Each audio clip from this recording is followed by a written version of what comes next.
नमस्कार मित्रों।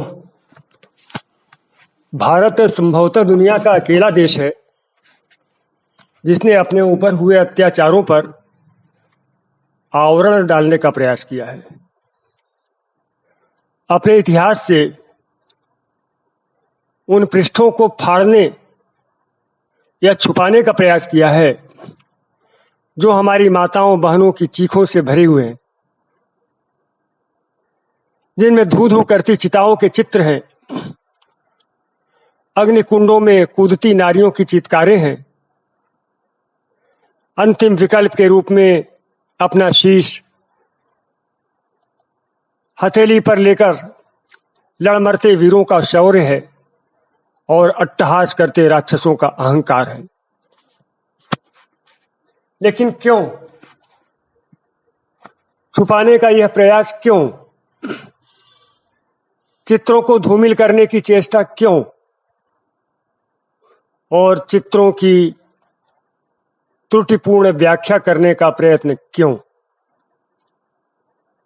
क्या इसलिए जिससे उन राक्षसों के वर्तमान पुजारियों को नीचा न देखना पड़े, या इसलिए जिससे भारत की सोई हुई आत्मा न जाग जाए, या इसलिए जिससे हमारा शत्रुबोध स्पष्ट न हो जाए?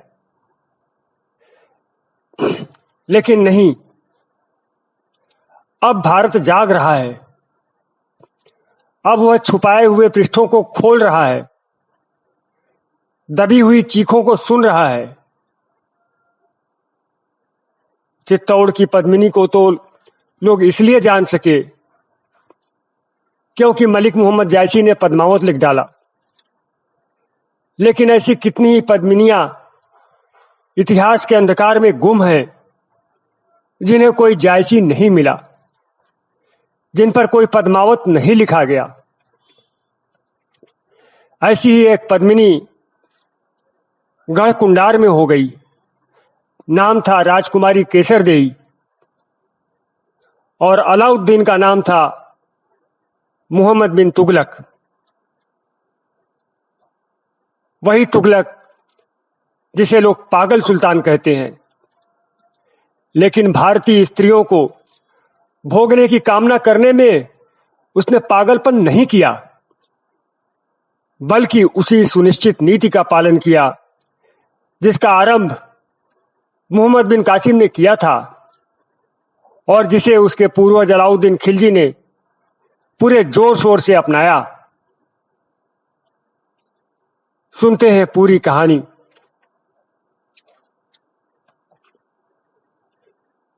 मध्य प्रदेश के निवाड़ी जिले में एक दुर्ग है, गढ़ कुंडार।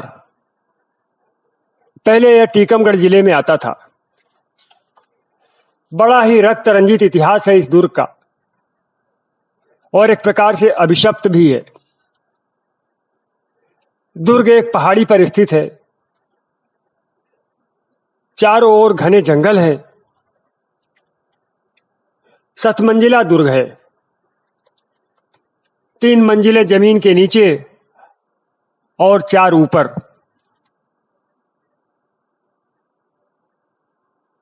हिंदी उपन्यासों के सुप्रसिद्ध ऐतिहासिक उपन्यासकार वृंदावन लाल वर्मा ने इस पर काफी शोध किया है और इसके आधार पर एक प्रसिद्ध उपन्यास भी लिखा है जिसका नाम है गढ़ कुंडार।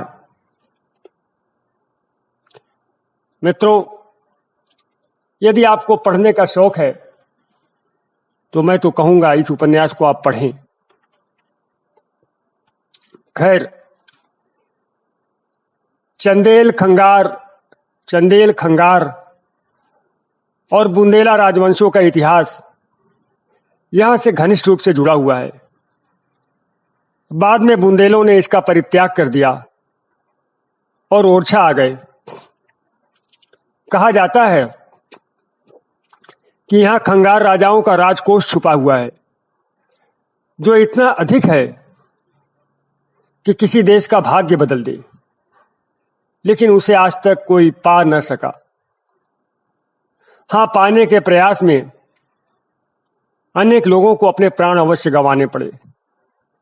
यह भी कहा जाता है कि बौना चोरों का खजाना यहां छुपा हुआ है। जब बुंदेलों ने इस दुर्ग को छोड़ दिया था, तब बौना चोरों ने इसे अपना ठिकाना बना लिया और लूट का माल इसके तलघर में छुपाने लगे।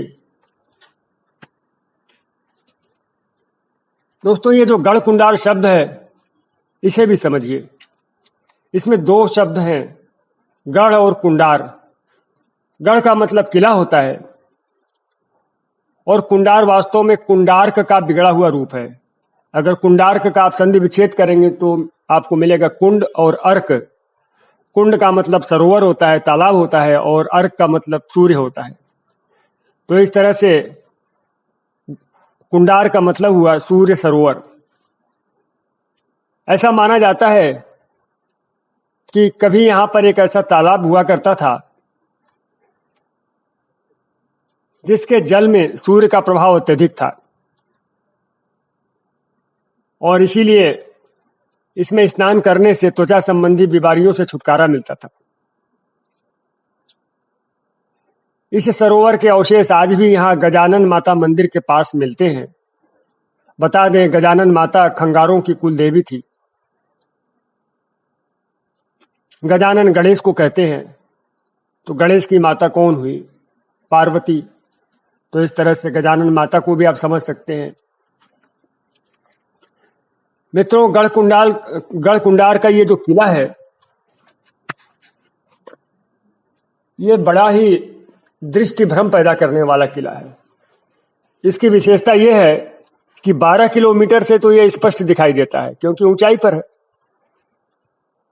लेकिन जैसे जैसे इसकी ओर बढ़ते हैं, वैसे वैसे ये आंखों से ओझल होता चला जाता है, और 5 किलोमीटर के बाद तो यह दिखना ही बंद हो जाता है। इसकी इसी विशेषता के कारण बाहरी हमलों से सुरक्षित रखने में काफी मदद मिलती रही है। होता यह था कि जब दुश्मन इस किले की ओर बढ़ता था तो रास्ता भटक जाता था। गढ़ कुंडार का इतिहास मुख्य रूप से चंदेलों से शुरू होता है। चंदेलों ने इसे एक छावनी के रूप में, सैनिक छावनी के रूप में विकसित किया था। और यहाँ पर आज का जो किला है, आप जानते हैं, जो आज का किला है गढ़ कुंडार का, इसकी आरंभिक रूपरेखा, आरंभिक संरचना उन्होंने ही बनवाई थी। आगे चल करके पृथ्वीराज चौहान और चंदेलों के बीच में जब संघर्ष शुरू होता है, तो 1182 ईस्वी में पृथ्वीराज चौहान ने चंदेलों को हरा दिया, और यह स्थान जो है चौहानों के नियंत्रण में आ गया। अब पृथ्वीराज तो दिल्ली में बैठे हुए थे, ये तो बहुत दूर है दिल्ली से। तो उन्होंने क्या किया कि उनके एक सेनापति थे, खेत सिंह खंगार करके नाम था, उन्हें यहां का शासक बना दिया। इस तरह से यहां पर खंगार वंश की शुरुआत होती है। 10 साल बाद, मतलब कि 1192 ईस्वी, 1192 ईस्वी में जब तराइन का दूसरा युद्ध होता है और पृथ्वीराज हारते हैं और मोहम्मद गोरी के द्वारा मार दिए जाते हैं, तो खेत सिंह ने भी मौका देखा और स्वयं को यहाँ का स्वतंत्र शासक घोषित कर दिया। ऐसा होता था। और उन्होंने यहाँ जुझौती राज्य की स्थापना की और गढ़ कुंडार को अपनी राजधानी बनाए। तो गढ़ कुंडार के किले का जो वर्तमान स्वरूप है, वास्तव में वो खंगारों द्वारा ही दिया हुआ है। चंदेलों ने तो उसका आरंभिक स्वरूप जरूर बनवाया था, लेकिन आज की जो संरचना देखने को मिलती है वो खंगारों के द्वारा बनवाई हुई है। अब आते हैं राजकुमारी केसर देई की गाथा पर, जिन्हें गढ़ कुंडार की पद्मिनी कह सकते हैं। उस समय यहां पर खंगार वंश के राजा मान सिंह का शासन था और केसर देई उनकी पुत्री थी। अप्रतिम सौंदर्य की स्वामिनी, कहते हैं जितनी रूपसी थी उतनी ही कलावंत भी थी। उसके सौंदर्य की चर्चा दूर दूर तक फैली हुई थी। रिश्ते आते थे। अंततः मान सिंह ने उसका विवाह मालवा राजघराने के एक राजकुमार से निश्चित कर दिया। जब रिश्ता तय हो गया तो दोनों परिवारों के बीच आना जाना शुरू हो गया। अभी विवाह नहीं हुआ है, रिश्ता तय हुआ है। और वहां के जो राजकुमार थे मालवा के, वे भी यहाँ गढ़कुंडार आते रहते थे। इस तरह से मालवा के राजकुमार और यहाँ की राजकुमारी केसर देई के बीच प्रेम का बीज जो है वो जो है फूट पड़ा। सब कुछ अच्छा अच्छा चल रहा था। राजकुमारी अपने भावी पति के सपनों में खोई रहती थी, लेकिन वो कहते हैं कि सब कुछ अच्छा चले तो पता नहीं क्या हो जाता है। बुंदेलखंड के कुछ जागीरदार थे जो मान सिंह से बड़े ही ईर्ष्या करते थे। वे पहुंच गए मोहम्मद तुगलक के पास और उससे केसर देई के रूप की प्रशंसा करते हुए कहते हैं, हुजूर, इतनी अच्छी चीज तो आपके हरम में होनी चाहिए, यह मालवा का राजकुमार थोड़ी इसके लायक है। ये जागीरदार जानते थे कि स्वाभिमानी खंगार हरगिज अपने कुल की लाज अपनी बेटी तुगलकों को नहीं देंगे, वे मर कट जाएंगे। लेकिन राजकुमार केसर देई का विवाह कभी भी मोहम्मद तुगलक से नहीं करेंगे। और वे यही चाहते भी थे कि खंगार मना करें और तुगलकों का आक्रमण यहां पर हो। मोहम्मद तुगलक ने मान सिंह को फरमान भेज दिया कि राजकुमार केसर देई को उनकी बेगम बनाओ और नहीं तो युद्ध के लिए तैयार हो जाओ। फरमान को मानने का सवाल ही नहीं उठता था। इसके विपरीत खंगारों का रक्त खौल उठा।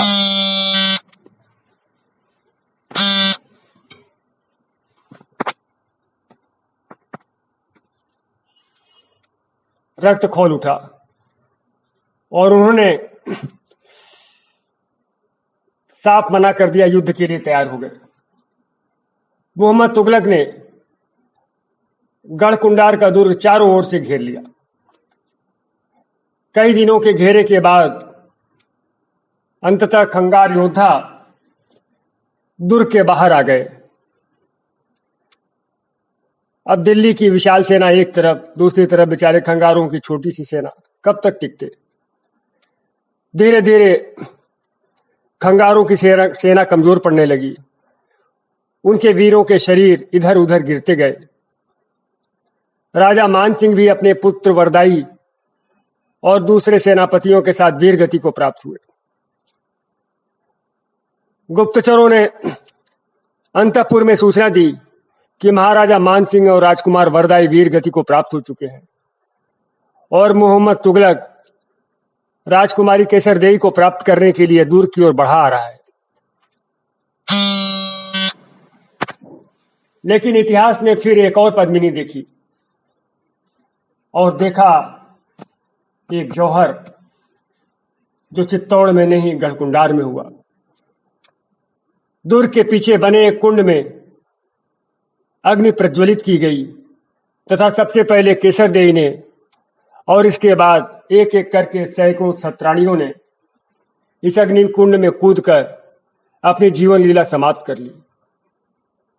तुगलक जब किले के भीतर पहुंचा तो उसके हाथ भी अलाउद्दीन खिलजी की तरह बस राख लगी।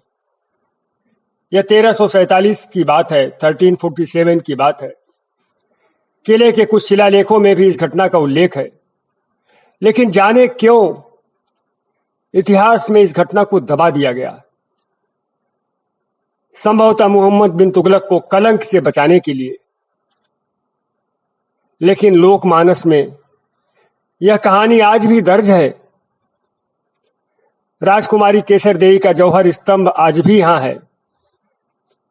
महल के नीचे के तल से एक सुरंग महल के बाहर कुएं तक जाती है।